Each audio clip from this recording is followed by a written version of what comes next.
I didn't answer. The first time, the fog called my name. My name is. Well, it doesn't matter what my name is. I shouldn't have come here. I came looking for a man who vanished on Blackwater Moor, and I found his story. I found his audio diary. He was trying to document something out here. He made a set of rules for survival. Now the fog has me, and the thing from the fog, it's testing those same rules on me. I have to get this out, just in case I don't make it, in case someone finds my recorder next. This is the first entry from the diary of Elias Vane. It's dated just 2 days after he was last seen. Elias Vane, audio log 1, log entry 1. My name is Elias Vane. The fog rolled in 6 hours ago, unseasonably thick. My compass is spinning and the GPS is dead. I'm disoriented. I should have turned back when the air grew cold, but I was following the old iron boundary markers. The locals in Gullglass called them witch posts and said to never cross them when the mist was low. Folk stories. I thought nothing of it. Arrogance. I've made camp in a small depression, sheltered by a granite tor. I'm not alone out here. About an hour ago, I found a series of carvings etched into the stone. They're old, weathered. They look like rules. The first one is simple, almost practical. I'm recording them for posterity. Rule number 1, do not let the Moor's silence become your own. Speak, sing, hum. Fill the quiet, lest it fill you. Strange, but I can do that.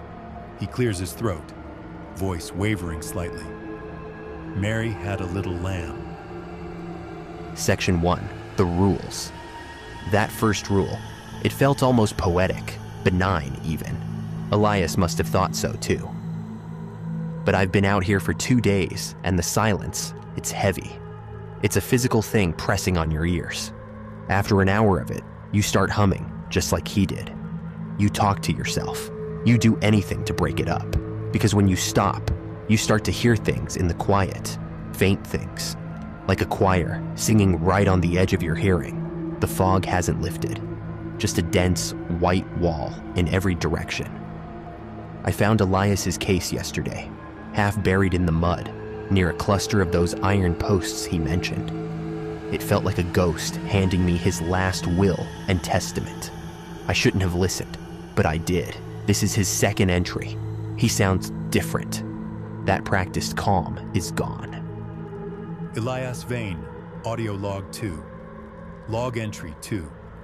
The sun should be high by now, but there's no warmth, just a brighter shade of gray. I tried to walk out.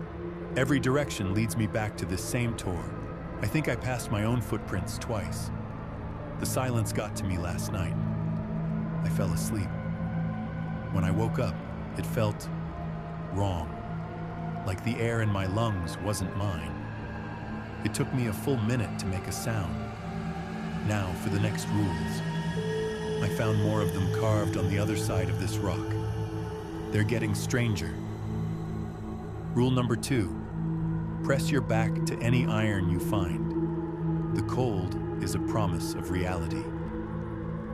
Rule number 3, if you hear music on the wind, it is not salvation. Do not follow the harmony. It is a choir of the lost, and they are only ever welcoming one more voice, and the last one, the one that made my blood run cold. Rule number 4, if you hear your own voice call from the fog, do not answer. It is not you. It is the caller. It learns. The caller. That's what the Gullglass locals called it. A name for the thing that hunts in the fog. After hearing that, I packed my bag and I just walked. I walked for hours, one hand on my useless compass. I found an old iron gate, half swallowed by the moor. The kind they used to mark parish boundaries, the witch posts. Remembering rule number 2, I pressed my back against it. The cold bit through my jacket, sharp and so real. It was grounding. And that's when I heard it. A footstep in the heather, just out of sight. A soft squelch. I froze. held my breath, listening. Another squelch, closer this time. I didn't move. I just stayed pressed against that freezing iron, heart hammering against my ribs. It circled me for what felt like an eternity. I never saw a thing, but I knew something was there. A presence, ancient and hungry, woken by the mist. Section 2, the test. I think that was a test, a simple one, just to see if I knew the rules. The real test came this morning. I'm getting ahead of myself. You need to hear the next log from Elias. I think this was the day he vanished. He's not whispering anymore. He's trying to, but the panic is making him loud. Elias Vane, audio log 3. It called for me. Gods, it called for me. It used my voice, my own voice. It said, Elias, I'm over here. I found the path. It sounded exactly like me, not like a recording, not a parrot. It had my cadence, my weariness, my hope. For a second, just a split second, I believed it. I opened my mouth to answer. I almost shouted back, "Where?" But then I remembered the rule. I bit my tongue so hard I tasted blood. The only thing that stopped me was the tell. There was no breath. My voice, my words, but no space for air. A perfect, seamless, unliving mimicry. It knows my name. It knows my voice. How? I've been talking to this recorder for 2 days, filling the silence. Has it been listening? Oh, gods. It learns. He was right. It learns. It listens. An hour ago, I was making my own recording. Just talking to myself, trying to stay sane, following rule number 1. I was talking about my sister, about some stupid argument we had before I left. I said her name. I said I needed to call her as soon as I got back. I said I was sorry. I spoke the words into the mist, just to fill the quiet. Then, 10 minutes later, it came. From the fog to my left, I heard a voice. My voice. Perfect. A perfect echo of my own tone, my own regret. Need to call her when I get back. I'm so sorry. My blood went to ice.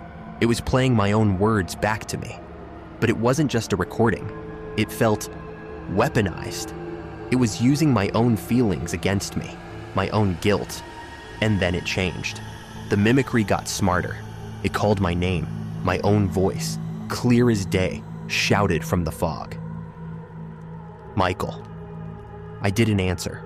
My name isn't Michael. For a crazy second, I felt this wave of relief. It got it wrong. It made a mistake.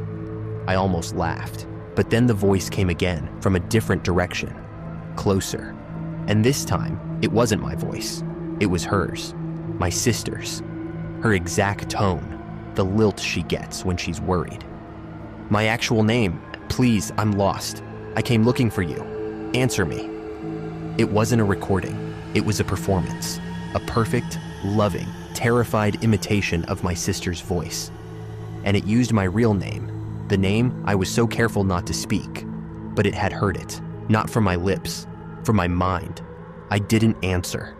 I swear to you, I didn't answer. I clamped my hands over my mouth and shut my eyes, tears streaming down my face. I just kept thinking of Elias's last panicked words. He almost answered. He made a mistake. Conclusion. I have one more of his recordings. The last one. It's just a few seconds long. You can barely make it out. But I know what it is. It's the sound of him breaking the rule. Elias Vane, audio log 4. No, it's not real. It's not.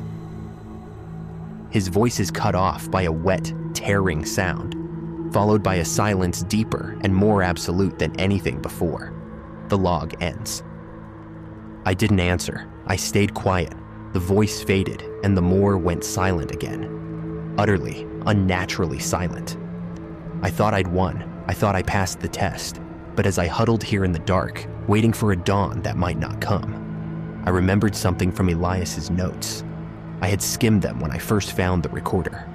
But one detail stuck with me. A final rule, scrawled on the back of the device's casing, separate from the others. I dismissed it as the ravings of a terrified man. Now, I see it's not an ending. It's an escalation.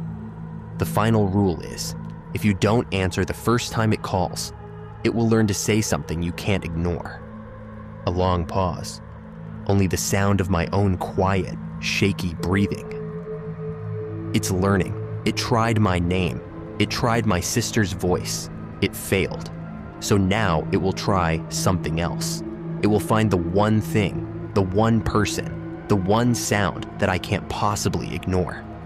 I don't know when it will call again, but it will. And I don't think I'll be strong enough a second time.